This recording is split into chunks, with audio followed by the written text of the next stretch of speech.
Hello शाहरुसेन Golu नमस्ते अस्सलाम वालेकुम सत श्री अकाल केम छो कसं काय केडो हाल है केमो नाचो मैं सोनी वेलकम टू इजीली। सो बेटा पिछली वाली क्लास में हमने सीखा ऑर्डर ऑफ मैग्नीट्यूड क्या होता है। हमने सीखा कि स्मॉल डिस्टेंसेस को मेजर कैसे किया जाता है। तो छोटी मगर मोटी बातें मैंने आपको समझाई थी, ठीक है ना। आज के लेक्चर में हम बहुत इंटरेस्टिंग पढ़ने वाले हैं। लेक्चर थोड़ा सा बड़ा होने वाला है पर सिखाने वाला बहुत कुछ हूं। जैसे मैंने आपको बोला कि अरे ऑलिक एसिड है ना, उसका जो मॉलिक्यूल है उसकी साइज पता करके बताओ क्या कितनी होगी। मैंने आपको बोला कि यार मून की साइज बताओ कैसे निकालते हैं, है ना। मैंने बोला यार अर्थ से लेके मून तक की साइज, मून तक की डिस्टेंस कितनी वो बताओ कैसे निकालते हैं। मैंने आपसे पूछा कि जब आप सड़क पे जा रहे होते हो कार के अंदर तो पास वाले जो पेड़ होते हैं, पास वाले जो पेड़ होते हैं वो फटाफट से निकल जाते हैं, पर जो माउंटेन्स होती है, जो माउंटेन्स होती है वो आपको धीरे धीरे जाती हुई दिखती है। पर जो सन होता है या चांद जो होता है ना, जब आप चल रहे होते हो सड़क पे तो आपको वो स्थिर दिखता है, जगह पे स्थिर दिखता है। यार ये तो मेरे साथ चल रहा हो, माय गॉड एक कसम। तो ऐसा क्यों होता है ये जानेंगे, कुछ स्पेशल यूनिट्स के बारे में हम बात करेंगे। तो आइए बिना किसी देरी के स्टार्ट करते हैं लेक्चर को। और हमारा जो फर्स्ट पॉइंट है विच इज क्या है हमारे पास में, दैट इज वॉल्यूमेट्रिक मेथड। भाई वॉल्यूमेट्रिक मेथड क्या है? सो अभी हम पढ़ रहे हैं मेजरमेंट ऑफ डिस्टेंसेस, जिसमें अपन स्मॉल डिस्टेंसेस का मेजरमेंट पढ़ रहे हैं। कल मैंने आपको बताया था कि स्मॉल डिस्टेंसेस का जो मेजरमेंट होता है वो हम टनलिंग माइक्रोस्कोप के द्वारा भी करते हैं, हम इलेक्ट्रॉन माइक्रोस्कोप के द्वारा भी करते हैं, ऑप्टिकल माइक्रोस्कोप के द्वारा भी करते हैं। अब वॉल्यूमेट्रिक मेथड का जो यूज है वो भी स्मॉल लेंस को या मॉलिक्यूलर साइजेस को मेजर करने के काम आता है।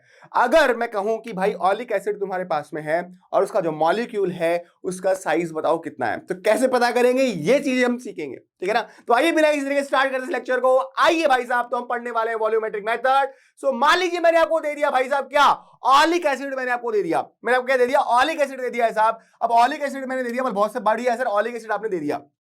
अब मैंने कहा कि यार ये जो मॉलिक एसिड है इसकी तुम ड्रॉप लो, कुछ लो, ये पूरी बोतल लो, मुझे कोई पता नहीं, मुझे ऑलिक एसिड का जो मॉलिक्यूल है उसका साइज चाहिए भाई साहब। तो कैसे करें कैसे करें, तो क्या तरीका आपको बताता हूं। इसके लिए आपको एक ग्रेजुएटेड जार चाहिए। आपको क्या चाहिए? एक ग्रेजुएटेड जार चाहिए भाई साहब। ग्रेजुएटेड जार मतलब इस पे इस तरीके से नंबरिंग हो, हम इसमें कुछ भी डालें पता लग जाए कितना वॉल्यूम उसके अंदर कुछ भी भरा हुआ है। अब करना क्या है, अब करना क्या है साहब, इस ऑलिक एसिड का 1 सेंटीमीटर क्यूब वॉल्यूम जो है वो आपको इस ग्रेजुएटेड जार जो है उसके अंदर भर देना है। ऑलिक एसिड लिया और इस ऑलिक एसिड को हमने ग्रेजुएटेड जार के अंदर डाल दिया। कितना डाला? 1 सेंटीमीटर क्यूब। तो 1 सेंटीमीटर क्यूब ऑलिक एसिड हमने इस ग्रेजुएटेड जार में डाल दिया साहब। पहली प्रोसेस समझ में आ गई? क्या करा ये एनसीईआरटी में, तो वो चीज मैं आपको बता रहा हूं, ठीक है, ध्यान समझना। तो सबसे पहले क्या करेंगे भाई साहब, सबसे पहले क्या करेंगे, हम लेंगे क्या, जो भी ऑलिक एसिड है जिसके मॉलिक्यूल की साइज पता करनी थी वो 1 सेंटीमीटर क्यूब ग्रेजुएटेड जार में देख के नाप के डाल दिया। अब लेंगे भाई साहब एल्कोहल। क्या लेंगे? एल्कोहल लेंगे। और एल्कोहल कितना लेंगे? 19 सेंटीमीटर क्यूब वॉल्यूम जो है वो हम लेंगे एल्कोहल का और वो इसमें भाई साहब भर देंगे। तो एल्कोहल डाल दिया, कितना डाल दिया साहब? 19 सेंटीमीटर क्यूब डाल दिया। तो टोटल जो हो गया पूरा का पूरा सॉल्यूशन जो बना हमारे पास में वो सॉल्यूशन बन गया 20 सेंटीमीटर क्यूब, इसका वॉल्यूम आ गया पूरे सॉल्यूशन का। ठीक है भाई साहब, अब क्या करेंगे, अब ये हमारे बहुत काम का ये सॉल्यूशन जो हमने बनाया जिसके अंदर 1 सेंटीमीटर क्यूब क्या है भाई साहब, 1 सेंटीमीटर क्यूब क्या है? ऑलिक एसिड है। और 19 सेंटीमीटर क्या है आपका, क्या है आपका? एल्कोहल है। अब ये काम की चीज है, इस सॉल्यूशन को हम थोड़ा सा अलग कर लेंगे। अब इसके बाद में क्या करेंगे, तो ये सॉल्यूशन हमने यहां ले लिया। अब वापस से एक और ग्रेजुएटेड सिलेंडर लेंगे साहब, वापस से एक और ग्रेजुएटेड सिलेंडर लेंगे, ठीक है ना। ये हमारे पास में एक और ग्रेजुएटेड सिलेंडर जो है आ चुका है। अब क्या करने वाले हैं, इसमें से ये जो सॉल्यूशन हमने बनाया है जिसमें ऑलिक एसिड 1 सेंटीमीटर क्यूब है और 90 सेंटीमीटर क्यूब आपका एल्कोहल है, इसमें से हम 1 सेंटीमीटर क्यूब ही सॉल्यूशन लेंगे, 1 सेंटीमीटर क्यूब सॉल्यूशन लेंगे, ठीक है ना, समझ रहे हो। 1 सेंटीमीटर क्यूब क्या लेंगे, 1 सेंटीमीटर क्यूब क्या लेंगे, ये सॉल्यूशन लेंगे और ग्रेजुएटेड जार के अंदर हम इसमें से भर इसमें डाल देंगे, ठीक है ना। अब भाई सीधी सी बात है, 1 सेंटीमीटर क्यूब निकालोगे तो 90 सेंटीमीटर क्यूब बच जाएगा, इतना खाली होगा ये, तो ये इसमें आ गया, इस हमने इसमें भर दिया, ठीक है साहब, कोई दिक्कत नहीं। अब वापस से अल्कोहल लेंगे, वापस इसको और डाइल्यूट करेंगे। एक बार डाइल्यूट कर चुके हैं ऑलिक एसिड को 90 सेंटीमीटर क्यूब अल्कोहल डाल के, ठीक है, सॉल्यूशन बना, इसमें से 1 सेंटीमीटर क्यूब हमने सॉल्यूशन यहां डाल दिया। अब वापस से अल्कोहल लेंगे, वापस से अल्कोहल लेंगे, इसको और डाइल्यूट करेंगे, इसमें 19 सेंटीमीटर क्यूब अल्कोहल वापस से भरेंगे। तो वापस से अल्कोहल भाई साहब इसमें डाला, ठीक है। तो ये पूरा जो सॉल्यूशन है वो 20 सेंटीमीटर क्यूब का बन गया, इसको हमने और डाइल्यूट कर दिया, ठीक है। अब ये हमारे काम की चीज हो गई, ये हमने इसको कर दिया। अगर मैं बोलूं इसमें ये बताओ कि आपका जो ऑलिक एसिड है उसकी कंसंट्रेशन कैसी होगी, तो हमने इसको 2 बार डाइल्यूट किया है, समझ रहे हो, 2 बार डायल्यूट किया है तो 1/20 इंटू 20 तो 1/400 हो जाएगी, है ना। तो चलो बताऊंगा ये बात भी आपको मैं, पर इतना काम कर लिया। एक बार लिया ऑलिक एसिड, 1 सेंटीमीटर क्यूब डाला, उसमें 90 सेंटीमीटर को एल्कोहल डाला, वो सॉल्यूशन लिया, उसमें से वापस 1 सेंटीमीटर क्यूब अलग ग्रेजुएटेड जार के अंदर डाला, फिर वापस से एल्कोहल डाला, 2 बार डायल्यूट किया है। बस समझ में आ गई। अब क्या करना है साहब, अब क्या करना है, अब क्या करना है, तो साइड में रख लेंगे। अब क्या करते हैं, अब अगर मैं पूछूं इसमें कंसंट्रेशन ऑफ ऑलिक एसिड बताओ इस सॉल्यूशन में कितनी है, कंसंट्रेशन बताओ, कंसंट्रेशन बताओ, है ना, of oleic acid in the solution. ये सब केमिस्ट्री की बात है जो आप पढ़ते हो, कोई बात नहीं, अगर आपको नहीं समझ में आ रही तो मैं आपको सिंपल सी बात बता देता हूं। Concentration of oleic acid in the solution, इस सॉल्यूशन में आपका ऑलिक एसिड का कंसंट्रेशन कितना है, ऑलिक एसिड कितना है, क्योंकि अल्कोहल है, तो देखो क्या हो जाएगा, 1/20 इंटू 20 मतलब 1/400 सेंटीमीटर क्यूब है ना, 1/400 सेंटीमीटर क्यूब जो है वो ऑलिक एसिड है, इतना ही ऑलिक एसिड है, ज्यादा नहीं है, ठीक है ना। इतनी बात समझ में आएगी, क्योंकि 2 बार हमने उसको डाइल्यूट किया है, ठीक है ना। अब क्या चाहिए आपको, वाटर टब चाहिए साहब, अब आपको क्या चाहिए, वाटर का टब चाहिए, वाटर टब चाहिए, और चाहिए थोड़ा सा लाइकोपोडियम पाउडर, क्या चाहिए, लाइकोपोडियम पाउडर चाहिए, ठीक है ना। अब ये लाइकोपोडियम पाउडर क्या करेंगे, इसकी एक चम्मच लेंगे और इस लाइकोपोडियम पाउडर की जो एक चम्मच है वो हम वाटर के टब में डाल देंगे, वाटर के टब में डाल देंगे यहां पे, ठीक है, ये हो गया। अब क्या करेंगे, जो हमने सॉल्यूशन बनाया था, हमने जो सॉल्यूशन बनाया था ना, जिसको हमने 2 बार डाइल्यूट किया ऑलिक एसिड वाला, उसकी कुछ बूंदें अपन वाटर टब में डालेंगे। तो क्या होगा, जैसे वाटर टब में डालेंगे, है ना, तो एक सर्कुलर फिल्म बनेगी, क्या बनेगी, सर्कुलर फिल्म बनेगी। अगर डायरेक्टली वाटर टब में डाल देते आप तो पता ही नहीं लगता हमको, वो दिखता ही नहीं सर्कुलर फिल्म। तो लाइकोपोडियम पाउडर इसलिए डाला है कि भाई जब हम वो सॉल्यूशन की कुछ बूंदें इसमें डालें तो हमको एक फिल्म मिले, क्या मिले, एक फिल्म मिल जाए, और वो फिल्म दिखे, है ना, उसकी रेडियस वगैरह हम माप सकें, समझ रहे हो बात को, उसके एरिया वगैरह हम माप सकें। इसलिए लाइकोपोडियम पाउडर हमने डाला था कि वो फिल्म बनते हुए हमको दिखे, ठीक है ना। तो अब हमारे पास में जो सॉल्यूशन था साहब, इस सॉल्यूशन की कुछ बूंदें हमने इसमें डालेंगे, और जैसे ही हम इसमें कुछ एंड ड्रॉप्स, कुछ बूंदे इसमें डालेंगे तो हमको अंदर यहां पे क्या मिलेगी, एक फिल्म मिलेगी, ठीक है। इस फिल्म की क्या होगी, कुछ थिकनेस होगी, और ये थिकनेस अगर तुमने निकाली, क्योंकि फिल्म बहुत पतली होती है, और इस फिल्म की जो थिकनेस निकाल ली, यही थिकनेस आपको क्या देने वाली है, उस ऑलिक एसिड की मॉलिक्यूलर साइज देने वाली है ना। तो हमने क्या प्रोसेस अपनाया, हमने क्या करा है, हमने ऑलिक एसिड को 2 बार डाइल्यूट करके हमने वाटर टब में डाला है, हमको एक फिल्म मिली है, उस फिल्म की हम थिकनेस निकाल लेंगे। तो कहने का मतलब ये हुआ साहब, मैं ये कहना चाहता हूं कि अगर आपको ऑलिक एसिड के मॉलिक्यूल का साइज अगर आपको चाहिए तो उसको 2 बार हमने डाइल्यूट किया है अल्कोहल के साथ में, और फिर हमने उसकी कुछ बूंदे इसमें डाली हैं, हमको क्या मिला, एक फिल्म मिला। वो फिल्म बहुत पतली होती है, अगर आप उस फिल्म की साइज निकालने में कामयाब हो गए, मतलब थिकनेस निकालने में कामयाब हो गए, तो यही थिकनेस आपको मॉलिक्यूल का साइज देगी, यही थिकनेस मॉलिक्यूल के साइज के लगभग बराबर होगी। हमको यही टी निकालना है, समझ में आई कहानी, यही प्रोसेस होता है, वेरी सिंपल प्रोसेस है। बाकी क्यों है सिंपल भाई, अगर आप देखोगे सिंपल क्यों है वो बताता हूं आपको मैं, क्योंकि अगर आपके पास में एन ड्रॉप्स हैं, है ना, और एन ड्रॉप्स की वजह से ही ये फिल्म बनी है, तो इस फिल्म का एरिया, अगर इस फिल्म का एरिया की बात करूं तो भाई एरिया क्या लिखोगे आप, इस फिल्म का जो एरिया है वो क्या लिखोगे आप, ए लिखोगे, और इसको थिकनेस से मल्टीप्लाई कर दोगे तो ये क्या बन जाएगा, वॉल्यूम बन जाएगा, ठीक है ना, समझ रहे हो। और ये जो वॉल्यूम है ए इंटू टी, ये किसके बराबर होगा, वो एन ड्रॉप्स का जो वॉल्यूम है उनके बराबर होगा, बराबर कर देंगे, वहां से टी निकाल लेंगे, बात समझ आई, ठीक है ना। अब सुनो, तो भाई ये सर्कुलर फिल्म बन गई ऑलिक एसिड की, टी निकालना हमारा धर्म है, टी निकाल लेंगे तो हमारा काम हो जाएगा ब्लॉक के साथ। तो भाई अब ध्यान समझ थोड़ा सा, if volume of 1 drop of the solution is v centimetre cube, ठीक है ना। अगर मैं कहूं कि भाई एक ड्रॉप का सॉल्यूशन जो था, हमने जिसको 2 बार डाइल्यूट किया है, उसके एक ड्रॉप का वॉल्यूम अगर v है, तो भाई हमने अगर n ड्रॉप डाली है उसमें, तो n ड्रॉप का वॉल्यूम कितना हो जाएगा, nv सेंटीमीटर क्यूब हो जाएगा। इसमें तो कोई गड़बड़ नहीं, इतनी बात तो समझ में आती है, ठीक है। बट इस सॉल्यूशन के अंदर ऑलिक एसिड कितना, उसकी कंसंट्रेशन कितनी आपको बताया ना, 1/400 थी। तो भाई the amount of oleic acid in the solution, तो भाई amount of oleic acid in the solution क्या हो जाएगा, NV/20 into 20, मतलब 400 से इसको डिवाइड कर दिया, क्योंकि हमको पता है इस सॉल्यूशन के अंदर जो ऑलिक एसिड का पार्ट है वो 1/20 into 20 है, ये हमने अभी पढ़ा है, वो 2 बार डाइल्यूट किया था। हो सकता है किसी क्वेश्चन के अंदर जो उसने लिया है डाइल्यूशन वो 1/20 ना लेके वो 30 ले ले, 35 ले ले, 10 ले ले, कुछ भी क्वेश्चन में जिस तरीके से हो वैसे आपको यहां पे लेना है। पर मैंने जो एग्जांपल लिया है ऑलिक एसिड का लिया, और ऑलिक एसिड का 1 सेंटीमीटर क्यूब मैंने लिया, और उसके अंदर मैंने जब डाला है एल्कोहल को तो वो 19 डाला, तो टोटल था 20 का। 20 में से एक आपका ऑलिक एसिड है 1 सेंटीमीटर क्यूब, और 90 सेंटीमीटर क्यूब एल्कोहल है, ठीक है ना। उस हिसाब से मैंने ये चीज ली है। अब क्वेश्चन में कुछ अलग तरीके से हो तो वैसे आपको काम करना है, ये एग्जांपल लेके मैं आपको सिखा रहा हूं, ठीक है। तो भाई the amount of oleic acid in the solution हो गया NV/20 इंटू 20 सेंटीमीटर क्यूब, बोला ओके साहब। So volume of n drop डाली थी ना उस टब के अंदर जिसमें लाइकोपोडियम पाउडर था, वो किसके बराबर होगा? Volume of the circular film, क्योंकि उन एन ड्रॉप की वजह से ही वो सर्कुलर फिल्म बनी है। तो सर्कुलर फिल्म का जो वॉल्यूम होगा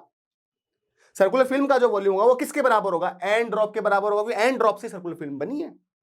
गलत तो नहीं बोल रहा मैं, बोले ठीक है। So volume of n drops, क्योंकि एन ड्रॉप जब हमने लाइकोपोडियम पाउडर डाला था तो वो ड्रॉप्स जो है उन्होंने सर्कुलर फिल्म बनाई थी, तो इसका वॉल्यूम और इसका वॉल्यूम एक ही होगा, क्योंकि इनसे ही वो बना है ना, तो बात एक ही है, ठीक है साहब। तो भाई volume of the n drops है इतना, है ना, ये हो गया वॉल्यूम, और बराबर वॉल्यूम ऑफ द और सर्कुलर फिल्म हो गया A इंटू टी। यहां से हम क्या निकाल लेंगे भाई? T निकाल लेंगे, तो T आ गया NV/A इंटू 400 सेंटीमीटर। तो ये जो थिकनेस है यही किसके बराबर है? मॉलिक्यूलर साइज के बराबर है। यही किसके बराबर है? मॉलिक्यूलर साइज के बराबर है, ठीक है ना। तो इस तरीके से हम वॉल्यूमेट्रिक मेथड से कोई भी ऑलिक एसिड जो होता है उसके जो है मॉलिक्यूल की साइज हम पता कर लेते हैं, बेसिकली हम थिकनेस पता कर लेते हैं उस फिल्म की, और वो थिकनेस जो है वही हमको मॉलिक्यूलर साइज देती है। आई होप आपको ये इनडायरेक्ट जो मेथड है वो समझ में आया। तो इस तरीके से मेजरमेंट किया जाता है किसी भी ड्रॉप है आपके पास में से ऑलिक एसिड है और उसका मॉलिक्यूल का साइज को पता करना। तो इंटरेस्टिंग चीज होती है फिजिक्स के अंदर। तो जिसको अगर इसमें इंटरेस्ट आने लग जाए कैसे मेजर करते होंगे, तो उसके लिए तो फिजिक्स भाई साहब मतलब दुनिया है, उसके लिए फिजिक्स मतलब क्या बोलते हैं ना, फैसिनेट करेगी उसको। पर जिसको ये चीजें मैं सब पता नहीं क्या ही पढ़ रहे हैं, तो फिर भैया उसके लिए साइंस है नहीं मेरे हिसाब से, तो ठीक है ना।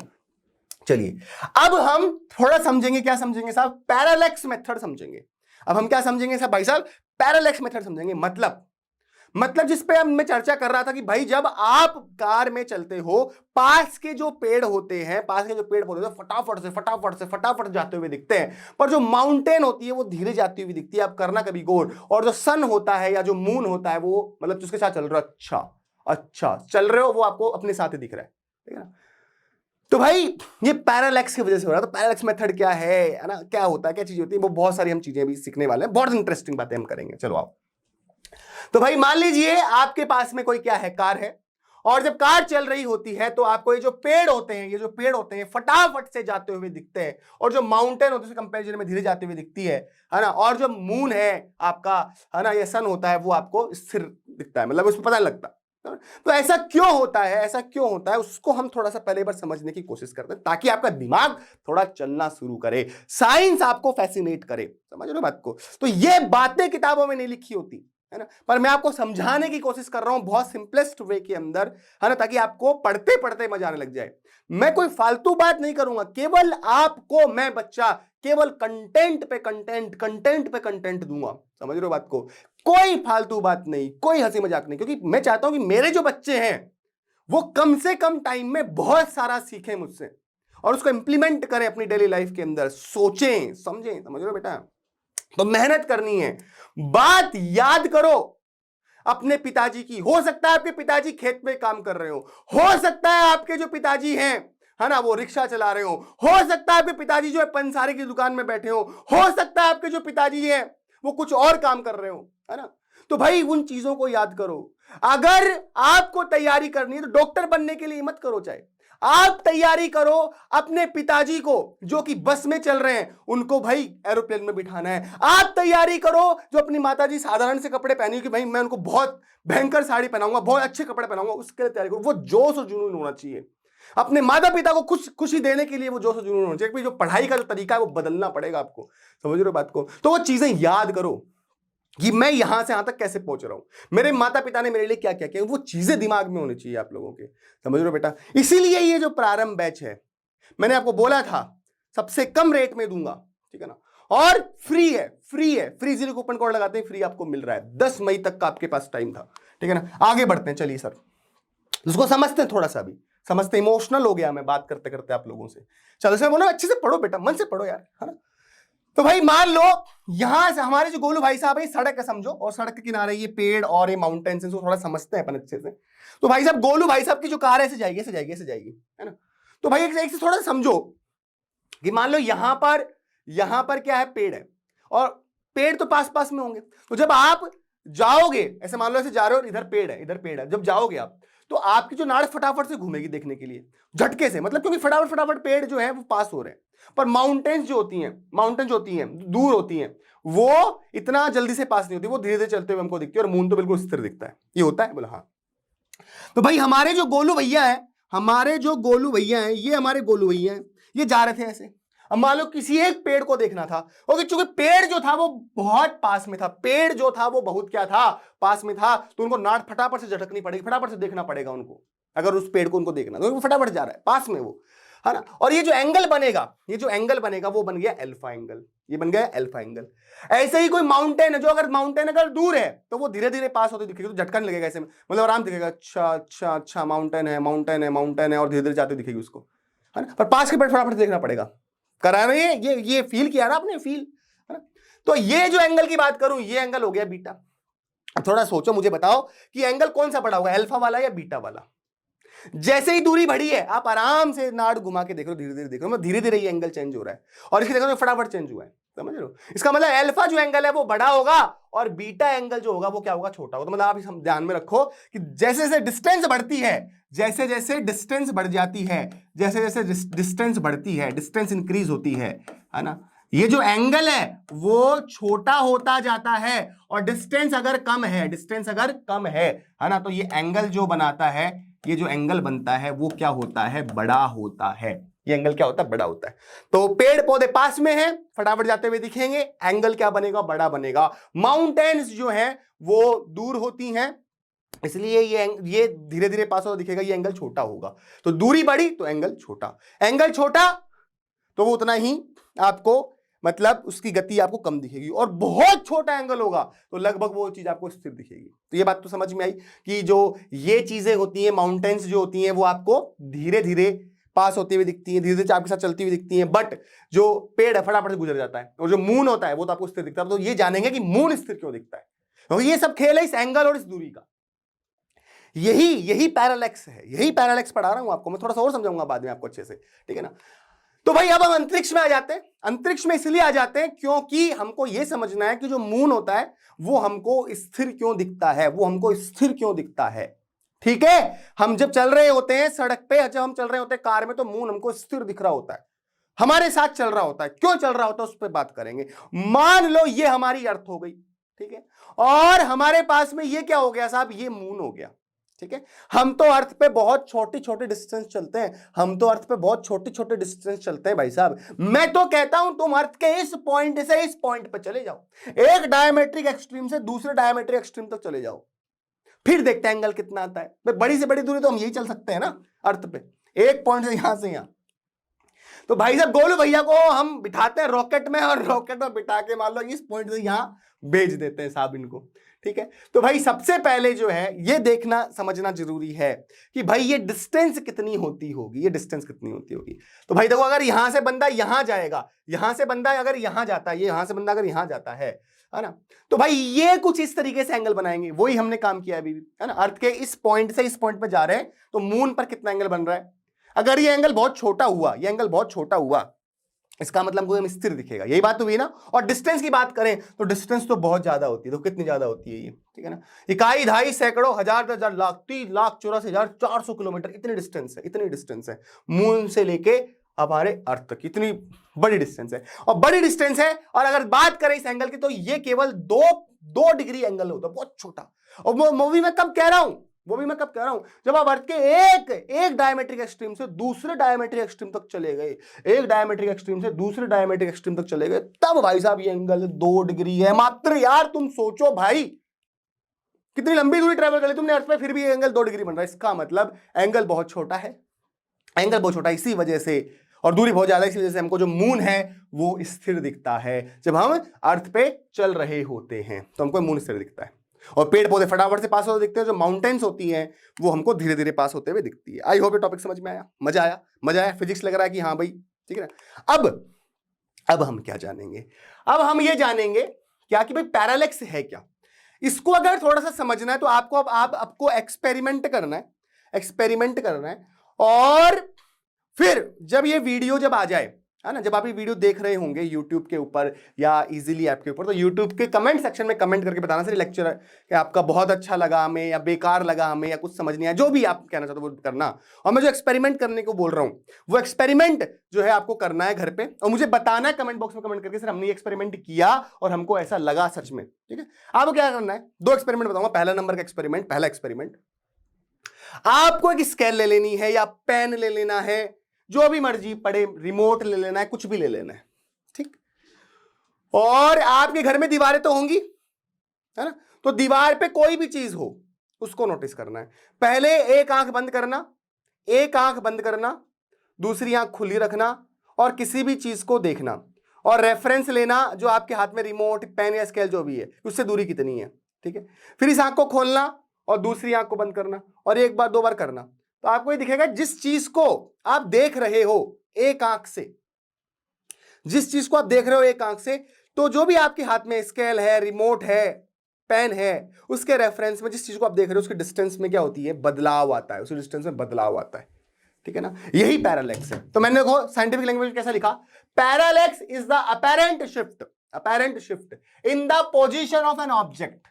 जब कोई ऑब्जेक्ट को आप देख रहे हो और उसमें अपैरेंट शिफ्ट हो, है ना, तो parallax is the apparent shift in the position of an object with respect to another, दूसरे ऑब्जेक्ट के रेस्पेक्ट में। दूसरा ऑब्जेक्ट क्या था, दूसरा ऑब्जेक्ट क्या था हमारे पास में, क्या था, स्केल था, ठीक है ना, या फिर कोई रिमोट था, ठीक है ना, या बैकग्राउंड समझ लो, है ना। When we shift our eye side by side, जब हमारी आंख को साइड बाय साइड हम शिफ्ट करते हैं तो क्या होता है, हमें जो ऑब्जेक्ट होता है उसकी पोजीशन में अपैरेंट शिफ्ट देखने को मिलती है और शिफ्ट को ही हम पैरालेक्स कहते हैं। और इसी वजह से भाई साहब हम इसी मेथड को यूज करके, पैरालेक्स मेथड को यूज करके हम अर्थ से मून तक के डिस्टेंस, मून का साइज, ये सब चीज कैलकुलेट कर सकते हैं। ठीक है ना, तो अभी तक हम छोटे छोटे डिस्टेंस पे बात कर रहे थे वॉल्यूमेट्रिक मेथड पे, अब हम बड़ी डिस्टेंसेस पे काम करेंगे। ठीक है ना, तो आइए इसको थोड़ा सा और समझते हैं।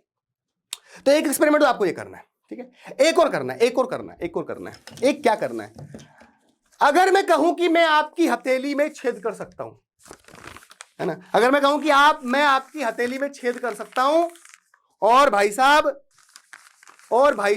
आपके खून भी नहीं आएगा। मैं कहूं अगर कि मैं आपकी हथेली में जो है, मैं आपकी जो हथेली में जो है भाई साहब मैं क्या कर सकता हूं, छेद कर सकता हूं और आपके खून भी नहीं आएगा। अगर मैं आपसे कहूं कि आपकी मैं हथेली में छेद कर सकता हूं और आपके खून भी नहीं आएगा, क्या करना है, ये आपको करना है, एक्सपेरिमेंट करना है आपको। एक्सपेरिमेंट ये क्या एक्सपेरिमेंट है, मैं आपकी हथेली में अगर दूंगा, छेद कर दूंगा, आपको खून भी नहीं आएगा। कैसे करना है आओ देखते हैं, आपको भी करना, कमेंट बॉक्स में कमेंट करके बताना सर हमको ऐसा लगा। आपको ऐसे एक हॉलो सिलेंडर बना लेना पेपर की मदद से, बना लिया। अब क्या करना है, कोई भी एक आंख पर, जैसे मान लो मैं बता देता हूं, लिख लो तुम, लेफ्ट जो आई है, लेफ्ट हैंड में पकड़ना, लेफ्ट आई पे लगाना, लेफ्ट हैंड में पकड़ना, लेफ्ट आई के सामने लगा लेना। राइट हैंड, कौन सा हैंड, राइट हैंड, ध्यान सुन लेना नहीं तो होगा नहीं फिर बाद में। राइट हैंड को, ये जो सिलेंडर है इसका जो लास्ट वाला पार्ट है, यहां पे राइट हैंड को ऐसे टच कर लेना, ऐसे राइट हैंड को टच कर लेना। दोनों आंखें खुली रखना, एक मीचना मत, मतलब बंद मत करना, दोनों आंखें खुली रखना। देखोगे कि आपके हथेली में छेद हो गया, और हथेली में अगर छेद हो गया और खून नहीं आया तो भाई को कमेंट करना मत भूलना, और इसका कारण भी आपको बताना है। यही है। देखो बात वही है, देखो अभी हो क्या रहा है ना, एक इमेज आप देख रहे हो, एक आंख से देख रहे हो, होल दिख रहा है, दूसरे आंख से क्या दिख रहा है, ये हथेली दिख रही है, दोनों इमेज क्या हो गई, ब्रेन में मिक्स हो गई, तो आपको दोनों चीज एक साथ दिख रही है, तो आपके हथेली में छेद हो गया। समझ बात को, तो ये चीजें हैं, है ना, तो ये एक्सपेरिमेंट करना और उनको बताना को अच्छा लगने लगा, तो ये कहीं ना कहीं पैरालेक्स से चीजें मैच करती हैं। खैर आगे बढ़ते हैं। तो हमने पैरालेक्स जाना क्या है, पैरालेक्स क्या हम जाना, parallax is apparent shift in the position of an object with respect to another object when we shift our eyes side by side. ठीक है ना, अब थोड़ा सा इसको मैथमेटिकली हम समझेंगे।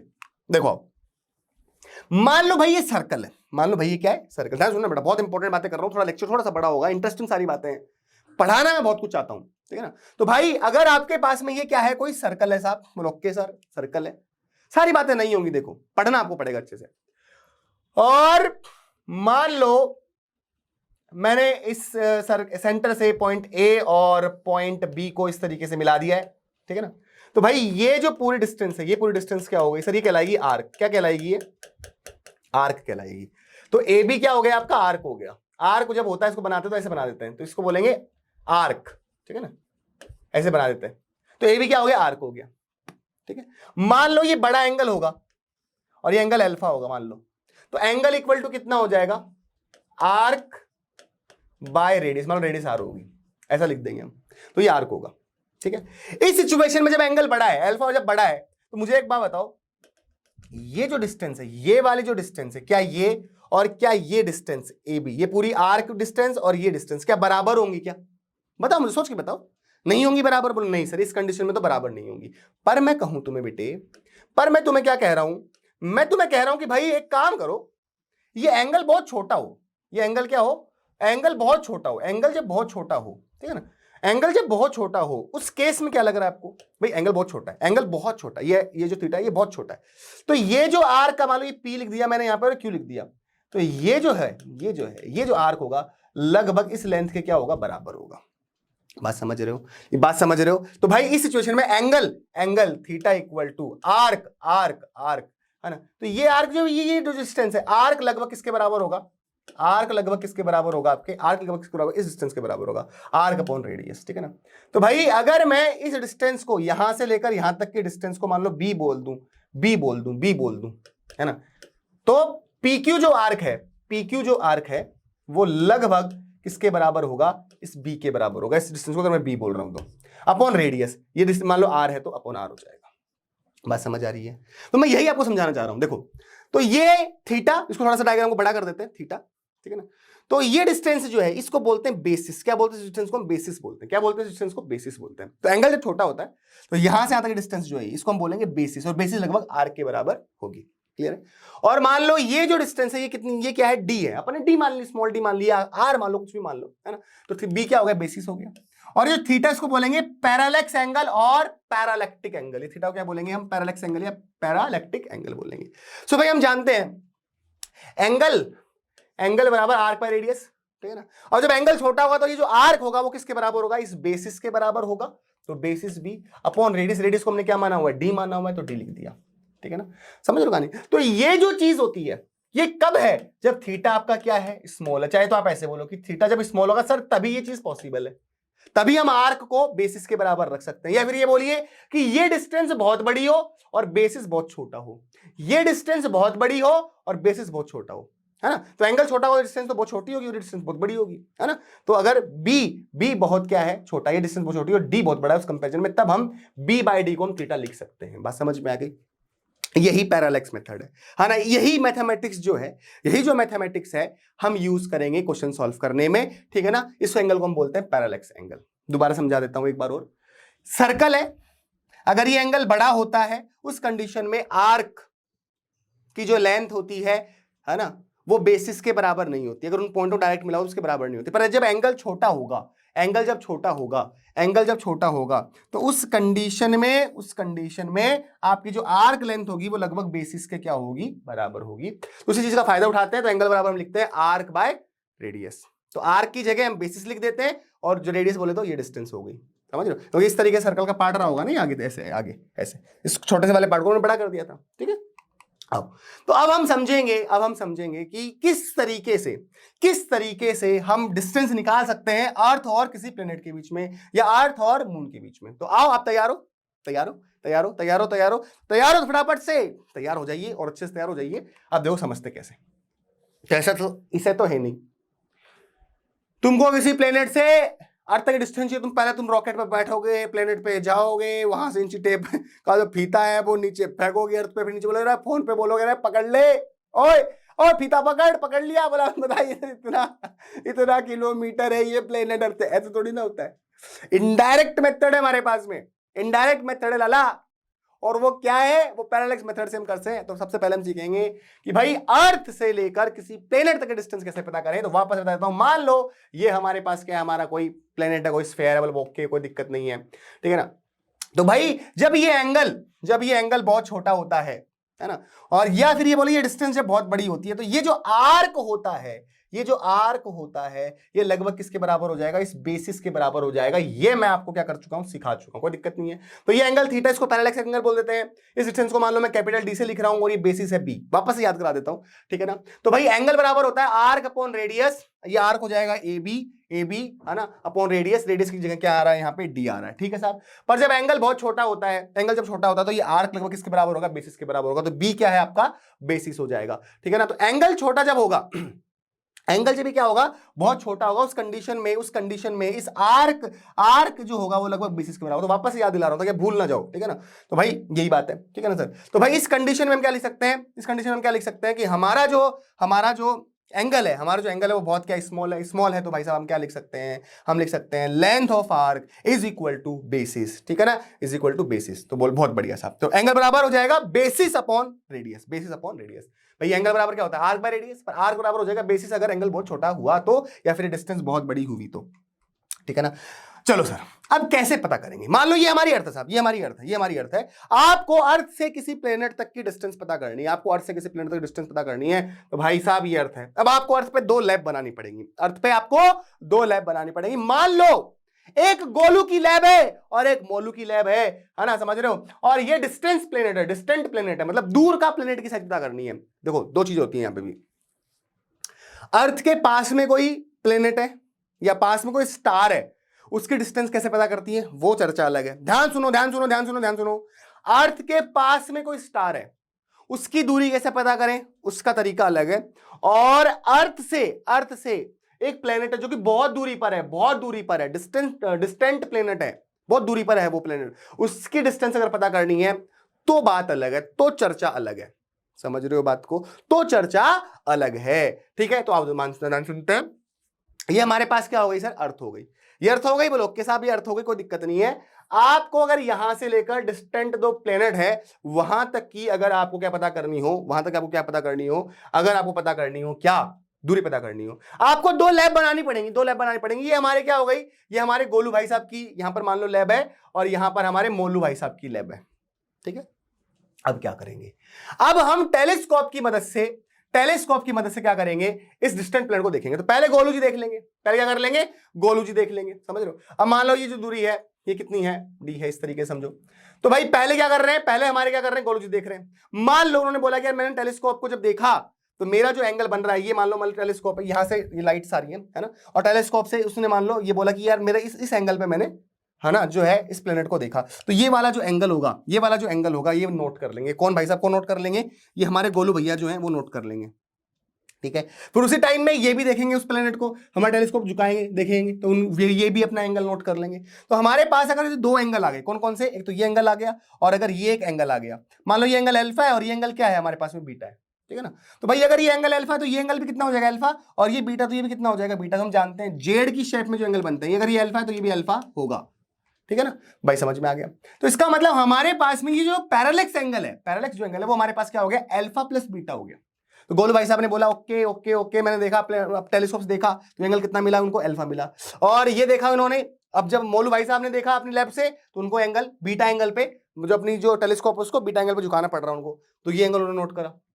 अब चूंकि अगर ये अल्फा होगा तो ये अल्फा होगा, ये बीटा होगा तो ये बीटा होगा, तो पैरेलक्स एंगल कितना मिल गया हमको, अल्फा प्लस बीटा मिल गया, ठीक है। एंगल और आर्क ये भी हो गया, और यहां पे डिस्टेंस बहुत दूर है, बहुत लंबी होती है ना डिस्टेंस अर्थ से लेकर प्लेनेट तक की। तो भाई ये क्या हो जाएगी, ये आपकी जो हो गई, इस सिचुएशन में जो आर्क होगा वो किसका काम करेगा, आर्क बराबर किसके बराबर होगा, बेसिस के बराबर होगा, तो ये बेसिस हो जाएगा। तो वही angle equal to arc by radius, arc बराबर बेसिस, तो एंगल बराबर बेसिस अपॉन रेडियस। और रेडियस की जगह अपन ये जो दूरी है कैपिटल डी, ये जो दूरी है डी, समझ रहे हो, ये हमारे काम में हो जाएगी। तो भाई फटाफट से लिखते हैं, पैरेलक्स एंगल जो हमारे पास हो गया वो कितना हो जाएगा, अल्फा प्लस बीटा हो जाएगा सर, और angle equal to alpha plus beta, angle बराबर होता है आर्क बाय रेडियस। यहाँ पे जो आर्क है वो बेसिस के बराबर होगा क्योंकि एंगल छोटा है, तो बेसिस हो गया बी और अपॉन डी। हमको क्या चाहिए था भाई, डी चाहिए था। डी बराबर क्या हो जाएगा, डी बराबर कितना हो जाएगा, b upon alpha plus beta.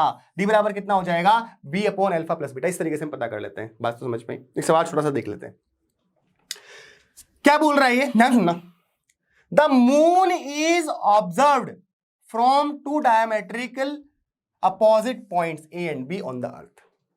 हमने तो जो लैब बनाई थी वो तो अर्थ पे किसी भी 2 पॉइंट पे बना ली थी, पर ये बोल रहे हैं कि जो हम जो मून को देख रहे हैं ना वो अर्थ के 2 डायमेट्रिक एक्सट्रीम से देख रहे हैं। मून को देख रहे हैं और मून को हम अर्थ के दो डायमेट्रिक एक्सट्रीम देख रहे हैं। मतलब जो लैब है ना हमारी जो लैब है, उस लैब की अगर बात करें तो अर्थ के दो डायमेट्रिक एक्सट्रीम पर वो लैब है। मान लो ये अर्थ है हमारी, है ना। तो अगर एक और ये मून है, मान लो इस मून को हमें देखना है यहां से अर्थ से, तो मैंने तो पहले यहां पर और यहां पर लैब बना दी थी। पर ये क्या बोलना चाह रहे हैं कि जो लैब है साहब वो डायमेट्रिक एक्सट्रीम्स पर है, ठीक है ना। मतलब अगर गोलू भाई साहब की लैब यहां पर है तो भाई साहब मोलू भाई साहब की लैब यहां पर होगी, ये ऐसा कहना चाह रहे हैं। कोई दिक्कत नहीं है, ठीक है ना। तो भाई ये बेसिस हमको पता लग गया है, बेसिस कितना होगा, क्योंकि ये जो बेसिस होगा ये कितना हो जाएगा, ये डायामीटर हो जाएगा अर्थ का, क्योंकि ये तो क्या हो जाएगा, रेडियस हो जाएगा, और ये क्या हो जाएगा, ये भी रेडियस हो जाएगा, तो r + r 2r हो जाएगा। तो हमको बेसिस पता लग गया कि बेसिस जो है वो 2r है, और हमें अर्थ की रेडियस पता होती है, ठीक है ना। तो बेसिस का काम हो गया। अगर किसी भी तरीके से पैरेलक्स एंगल पता लग जाए, पैरेलक्स एंगल पता लग जाए, तो हम ये डिस्टेंस जो है ये पता कर सकते हैं। अब देखते हैं सवाल में क्या कह दिया, सवाल पढ़ा ही नहीं आपके सामने जो भी है। तो पहले इतना पढ़ा कि the moon is observed from the diametrical opposite point A and B, A और बी से हम इस मून को देख रहे हैं, मतलब लैब हमने यहां बनाई है। पर जैसे सवाल मैंने पढ़ा, पूरा पढ़ा भी नहीं, मुझे पता लग गया कि भाई बेसिस हमारे काम की होगी, बेसिस हम निकाल सकते हैं, बेसिस इक्वल टू 2r हो जाएगा। और r बोले तो रेडियस ऑफ अर्थ, मतलब डायमीटर ऑफ जो अर्थ है, दैट इज आपका बेसिस, और लॉग के साथ। एंड अगर पैरेलक्स एंगल दे रखा है तो काम मजा ही आ गया, फिर कोई दिक्कत नहीं है, फिर तो डिस्टेंस पता कर लेंगे आराम से। एंगल बराबर आर्क बाय रेडियस, एंगल बराबर एंगल बराबर आर्क अपॉन रेडियस। तो उससे ही हम इसी एक छोटे से फॉर्मूले से हम सारी चीजें तो कर रहे हैं, और क्या है, एंगल बराबर आर्क अपॉन रेडियस से कर रहे हैं, और आर्क को हम बेसिस के बराबर कर रहे हैं अगर एंगल छोटा है तो, है ना। फिर उन्होंने बोला था theta subtended at the moon by the two direction of the observations is 1 degree 54 arc minute. मतलब हाँ, मैं एंगल मिल गया। तो पैरेलक्स जो एंगल है, ये हमारे पास जो एंगल है वो कितना है, वो है 1 डिग्री 54 मिनट। कितना है भाई साहब एंगल, वो है 1 डिग्री 54 मिनट, 1 डिग्री 54 मिनट। कोई दिक्कत नहीं। हम जब यहां पे एंगल में एंगल बराबर जब हम फॉर्मूला लिखते हैं, एंगल इक्वल टू जब भी हम लिखते हैं angle equal to arc by radius, है ना। अब यहां पे आर्क बराबर किसके हो जाएगा, बेसिस के बराबर हो जाएगा, ठीक है ना, जो कि बेसिस है, और अपॉन रेडियस जो ये होगा, ये रेडियस का काम करेगा। इस तरीके से सर्कल यहां पे ऐसे बनेगा ना, ऐसे ऐसे ऐसे ऐसे ऐसे ऐसे ऐसे ऐसे ऐसे ऐसे, समझ लो, है ना। और यही क्या होगा, डिस्टेंस, यहां पे डिस्टेंस डी लेंगे, और यहां पे जो बी है वो किसके बराबर है, बी किसके बराबर है सर, बी जो है वो 2r के बराबर है। आपको डी पता करना है, और थीटा आपके पास है। पर ध्यान रखें यहां पे जो थीटा यूज करते हैं, मैं आपको बताया भी था, है ना। थीटा जो यूज करेंगे वो रेडियन में लिखेंगे, किसमें लिखेंगे, रेडियन में लिखेंगे। तो हमको 1 डिग्री 54 जो आर्क मिनट है उसको हमको रेडियन में चेंज करना पड़ेगा, बस इतना ही काम है। ये हम यहां रख देंगे, और आर की वैल्यू रख देंगे यहां पे, आर की वैल्यू रख देंगे यहां पे, और डी आ जाएगा। फिर देखो क्या बोल रहा है, given the diameter of the earth to be 1.276 10⁻⁷, मतलब डायरेक्ट दे भी दिया, डायमीटर हमको दे ही दिया, तो हमारी टेंशन ही नहीं। मतलब 2r बराबर इतना है, 2r बराबर इतना है। Compare the distance of the moon from the earth, NCERT का आपका ये क्वेश्चन है, ठीक है। आओ बेटा, सबसे पहले हम 1 डिग्री 54 जो आपका आर्क मिनट है, इसको हम पहले रेडियन में चेंज करेंगे। तो 1 डिग्री बराबर हो जाएगा पाई अपॉन 180। तो पाई अपॉन 180 है, देखो ये आपको मैंने बताया भी था ना एक फॉर्मूला एक दिन, मैंने क्या बोला था, 1 डिग्री इट इक्वल टू बराबर होता है पाई अपॉन 1/80 रेडियन, और एक इसके बराबर होता है 60 आर्क मिनट के बराबर होता है, 60 आर्क मिनट के बराबर होता है, ठीक है ना। तो भाई 1 डिग्री बराबर हो गया पाई अपॉन 180, पाई अपॉन 180, क्योंकि 2 पाई अपॉन 360 बात वही है ना। तो पाई अपॉन 180 रेडियन हो गया। तो 1 डिग्री का काम तो हो गया भाई। 1 डिग्री में कितने रेडियन, 1 डिग्री में पाई अपॉन 180 रेडियन। अब बात आती है सर 54 आर्क मिनट में कितने रेडियन। देखो यहां से ये रिलेशन देखो, यहां से यहां तक का ही देखो आप, तो यहां से अगर यहां तक का देखते हो, यहां से केवल यहां तक का भी देखते हो, तो भाई हमको पता है कि जो 60 मिनट्स हैं, 60 आर्क मिनट्स हैं, उसमें पाई अपॉन 180 रेडियन है। तो भाई इसलिए एक आर्क मिनट में, है ना, भाई 60 मिनट में इतना, तो एक आर्क मिनट में कितना हो जाएगा, एक आर्क मिनट में इतने रेडियन हो जाएंगे, ठीक है ना। तो हमको तो 54 आर्क मिनट में चाहिए, तो 54 आर्क मिनट में कितने रेडियन हो जाएंगे, 54 आर्क मिनट में इतने रेडियन हो जाएंगे, ठीक है ना। तो ये यहां पे लिख देंगे। पर मैं आपको डायरेक्ट बता दूं, जब आप इस पूरे चीज को सॉल्व करते हो तो आपको ये चीज मिलती है। तो आप चाहो तो आप ये याद भी रख सकते हो, ताकि फटाफट से फॉर्मूले में रख के फटाफट से सॉल्व करना चाहो तो कर सकते हो, आपकी इच्छा है वो, है ना। तो 2.91 10⁻⁻⁴, मतलब एक आर्क मिनट में इतने रेडियन होते हैं। चाहो डायरेक्ट, और चाहो तो मैंने पूरा बताया प्रोसेस, आप याद रखना चाहो तो आप ऐसे भी फटाफट से सॉल्व कर सकते हो, वो आपकी इच्छा है, ठीक है। तो हमने सबसे पहले क्या करा, इस एंगल को रेडियन में चेंज करा, और ये एंगल जो होगा वो यहां पे आ जाएगा, और 2r की जगह हम ये वैल्यू रख देंगे और d निकाल लेंगे, बस इतनी तो बात है, कैलकुलेशन कुछ नहीं है। तो जो प्रोसेस था वो तो मैंने आपको समझाई थी, कोई दिक्कत उसमें है ही नहीं है। आगे बढ़ते हैं। तो भाई हमारे पास जो b है, बेसिस जो है हमारे पास में, वो क्या है, डायमीटर है, दिस इज 1.27 10 की पावर 7, और d बराबर क्या हो जाएगा, b बाई थीटा हो जाएगा। तो b बराबर इतना और थीटा बराबर इतना आया था हमने जब सॉल्व किया, है ना। तो जब इसको सॉल्व करोगे d बराबर 3.84 10 टू द पावर 8 मीटर आपका हो जाएगा मून से लेकर अर्थ तक की डिस्टेंस। ठीक है सर, ये समझ में आ गया। हमको ये समझ में आ गया कि डिस्टेंस प्लेनेट अगर है कोई तो वो उसकी डिस्टेंस जो है अर्थ से कैसे पता की जाए। दो जगह पे आप बनाओगे, वो लैब बनाओगे, देखोगे, पैरेलल एंगल पता कर लोगे, और बेसिस अगर पता है तो वो डिस्टेंस पता लग जाएगी। Angle equal to arc by radius, arc will be equal to basis अगर एंगल छोटा है तो। बस वही आप काम कर रहे हो, एंगल बराबर बेसिस अपॉन डिस्टेंस, वही उसी से आप काम कर रहे हो, एक ही फॉर्मूला से। यस, मैं उसी से काम कर रहा हूं। पर एक बात जो इंपॉर्टेंट है वो ध्यान रखनी है, जिसके लिए मैंने केवल एक क्वेश्चन कराया, क्वेश्चन कराने का मतलब नहीं था, पढ़ा चुका था मैं, बस ये ध्यान बताने के लिए कि भाई एंगल हमको रेडियन में लेना है, बस यही चीज सिखाने के लिए मैंने क्वेश्चन आपको कराया, बाकी कैलकुलेशन है। ठीक है सर। अब मान लो कोई पास में प्लेनेट है, तो ये हो गया, अब ये पॉइंट दूसरा हो गया, how to find the distance of nearby star. अगर आपके पास में ही कोई star, how to find distance of a nearby star, पास में कोई स्टार है, उस स्टार की डिस्टेंस कैसे पता करें। अभी तो डिस्टेंस प्लेनेट की पता करी, अब पास का कोई स्टार है तो उसकी डिस्टेंस कैसे पता करें वो हम देखेंगे। तो भाई साहब मान लो ये सन है, ये क्या है, सन है, ठीक है, और हमारी जो अर्थ होती है वो सन के चारों तरफ चक्कर लगाती है। तो हम क्या करेंगे, मान लो ये जो हमारा सन है, ध्यान सुनना, और यहां पर स्टार है, नियर बाय स्टार, इसकी डिस्टेंस हम पता करनी है अर्थ से।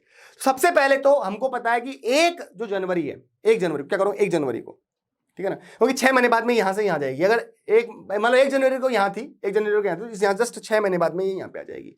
सबसे पहले हम क्या करेंगे, 1 जनवरी को, सबसे पहले हम 1 जनवरी को हम अर्थ से इस स्टार को देखेंगे, और फिर जो ये एंगल पता कर लेंगे। ठीक है, उसके बाद में चूंकि अर्थ जो कि घूम के आएगी ऐसे अपने एक्सिस पे घूमेगी, यहां पे आएगी, और जब एक कितना हो जाएगा, 6 महीने 1 जून को कंप्लीट हो जाएंगे, तो 1 जून को वापस इस स्टार को देखेंगे। ठीक है, 1 जून को वापस इस स्टार को देखेंगे साहब। और जब ऐसा हो रहा है तो भाई इस तरीके से ये सर्कल में से घूमेगा ना, ये अपना अर्थ तो ऐसे सर्कल में घूमेगा, तो पहले ये एंगल पता कर लेंगे। मतलब 1 जनवरी को देखा इस स्टार को, ये एंगल पता कर लिया, ये वाला एंगल पता कर लिया, ठीक है ना, ये वाला एंगल पता कर लिया। फिर 1 जून को वापस देखा इस स्टार को, फिर हमने ये एंगल पता कर लिया, टेलीस्कोप से देख रहे हैं। तो अगर हमको ये एंगल पता है और हमको अगर ये एंगल पता है तो ये एंगल पता लगी गया आराम से। मान लो ये एंगल मैं φ1 लिख देता हूं इसको, और इस एंगल को मान लो मैं φ2 लिख देता हूं, तो पैरेलल जो एंगल होगा वो कितना आ जाएगा, φ1 प्लस φ2 हो जाएगा, और हमारा काम बन गया। पैरेलल एंगल मिल गया, और बेसिस, ये बेसिस हो गया साहब, ये क्या हो गया, ये बेसिस हो गया साहब। एंगल इक्वल टू ये आर्क का जगह हम क्या लेंगे, ये चीज ले लेंगे, है ना, क्योंकि एंगल बहुत छोटा होगा ना, है ना। तो भाई ये क्या हो जाएगा, बेसिस हो जाएगा। Angle equal to basis upon radius की जगह अपन ये डिस्टेंस लेंगे, क्योंकि ये इस तरीके का सर्कल जो है, इस तरीके का जो सर्कल है, इसका जो रेडियस है उसका काम कौन करेगा, ये डिस्टेंस करेगा, ये डिस्टेंस करेगा। बात समझ आ रही है। देखो दोबारा समझते हैं भाई, ये सन है, ये नियर बाय स्टार है, तो सबसे पहले 1 जनवरी को हम देखेंगे इस स्टार को, एंगल पता कर लेंगे, है ना भाई, इतने पे झुका। 6 महीने तक का वेट करेंगे, 1 जून को वापस इस अर्थ से हमको इस स्टार को देखेंगे, ये एंगल पता करा, मान लो φ2 है, तो हमारे पास पैरेलल एंगल आ चुका है। एंगल बराबर बेसिस अपॉन रेडियस, तो बेसिस का काम करेगा ये डिस्टेंस।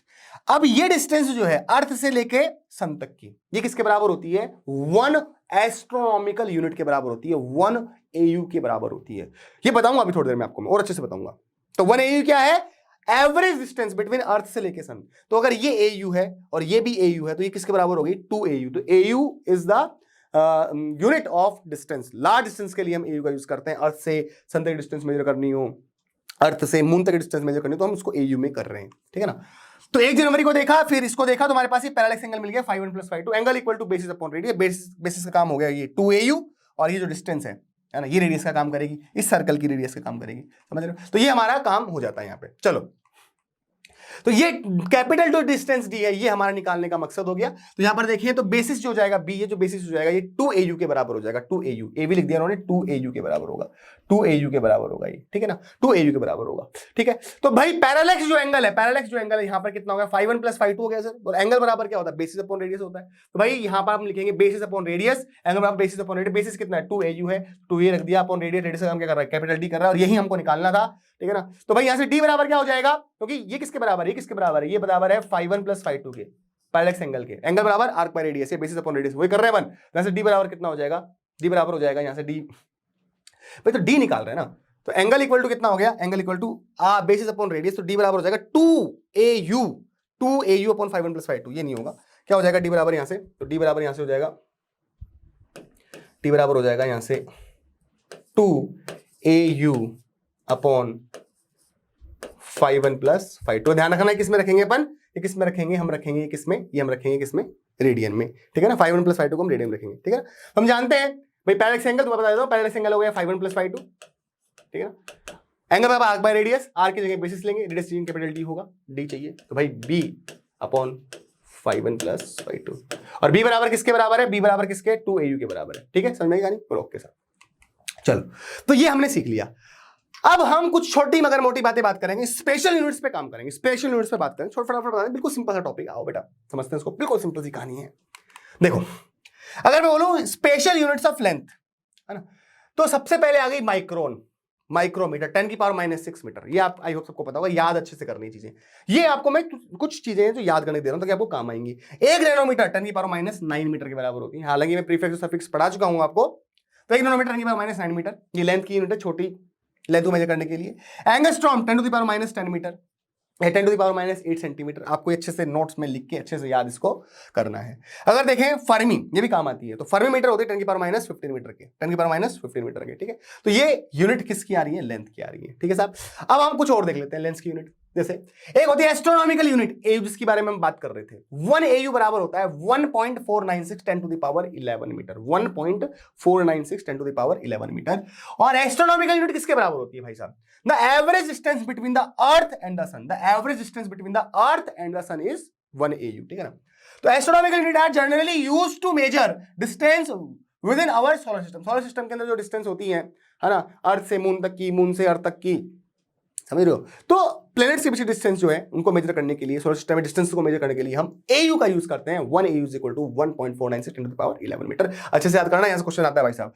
ऐसे लाइट ईयर, लाइट ईयर देख के आप बच्चे सोचेंगे कि यार ये तो टाइम की यूनिट होगी। नहीं नहीं नहीं, ये टाइम की यूनिट नहीं है। लाइट ईयर जो है वो डिस्टेंस की यूनिट है, और एक लाइट ईयर बराबर होता है 9.467 10⁻15 मीटर, ठीक है ना। तो अगर लाइट ईयर की बात करें, the distance covered by light in 1 year, the distance covered by light in 1 year is called light year. ऐसे ही होता है एक पारसेक, क्या होता है पारसेक, एक पारसेक बराबर होता है आपका किसके बराबर, आपका होता है 3.0 10⁻16 मीटर। ये किसके बराबर होता है 3.26 लाइट ईयर के बराबर। ये बराबर होता है 2.06267 AU के बराबर, समझ रहे हो। तो ये पारसेक भी किसकी यूनिट है, डिस्टेंस की यूनिट है। बड़ी बड़ी डिस्टेंस को मेजर करने के लिए हम पारसेक का यूज करते हैं।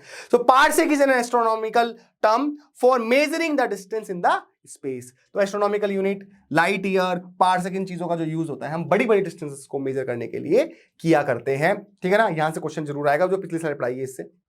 अच्छा, photon of light take 3 years to travel 1 parsec distance. को पूछे ना पारसेक के बारे में थोड़ा सा कुछ बताओ, क्या बोलोगे।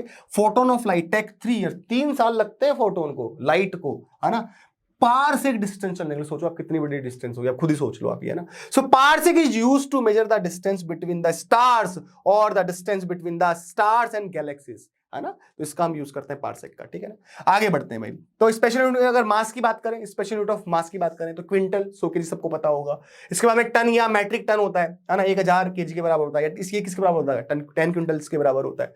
इसी तरीके से बात करें स्लग, तो 14.57 kg। आई होप ये हो सकता है ये आपके लिए नहीं हो, तो इसको आप अच्छे से याद कर सकते हैं। स्लग, स्लग जो है किसकी यूनिट है, मास की यूनिट है, 14.57 kg। देखो मैं हर लेक्चर में आपको कुछ छोटी मगर मोटी बातें बताता हूँ। फंडामेंटल में मेरा काम करना बहुत जरूरी, इसलिए मैं आपको फंडामेंटल दे रहा हूं ताकि आप कभी अटको नहीं। 1 पाउंड बराबर 0.4536 kg होता है। ये अच्छे से आपको याद करनी है ना, अच्छे से याद करनी है। अगर हम बात करें किसकी, स्पेशल यूनिट ऑफ टाइम की बात करें तो भाई मिली सेकेंड 10⁻³ सेकेंड। इसके बाद में बात करें माइक्रो सेकेंड 10⁻6 सेकेंड। इसके बाद में बात करें शेक, ये शायद हो सकता है आपके लिए नहीं हो, तो 10⁻8 second. 1 shake is equal to 10⁻8 second time की यूनिट होती है, ठीक है ना। डे सबको पता 24 आवर है ना, और इतने सेकंड पता है ना भाई। एक घंटे में 60 मिनट होते हैं, ठीक है ना, और 1 मिनट में 60 सेकंड होते हैं। तो 24 घंटों में आप सेकंड निकालोगे तो 24 गुणा 60 करोगे और 36 तो यही चीज आने वाली है 86,400 सेकंड। आई होप सबको पता होगा ये बात। 1 ईयर में 365 दिन और इतने सेकंड होते हैं, ठीक है ना, 3.15 × 10⁻7 सेकंड। तो ये चीजें आपको न्यूमेरिकल्स करते समय क्या होती है, काम आने लग जाती है, ठीक है ना। सो आई होप ये लेक्चर आपके लिए बहुत बेनिफिशियल रहा होगा। बहुत सारी चीजें मैंने आपको इस छोटे से लेक्चर में समझाने की कोशिश करी बिना कोई टाइम खराब करे, ठीक है ना। तो भाई साहब अच्छे से पढ़ो, मन से पढ़ो, अपने सपनों के साथ साथ अपने मम्मी पापा के सपने को पूरा करो, और जो बात ध्यान रखो जो मैंने आपको अभी थोड़ी देर पहले कही थी। तब तक के लिए बाय बाय, टेक केयर।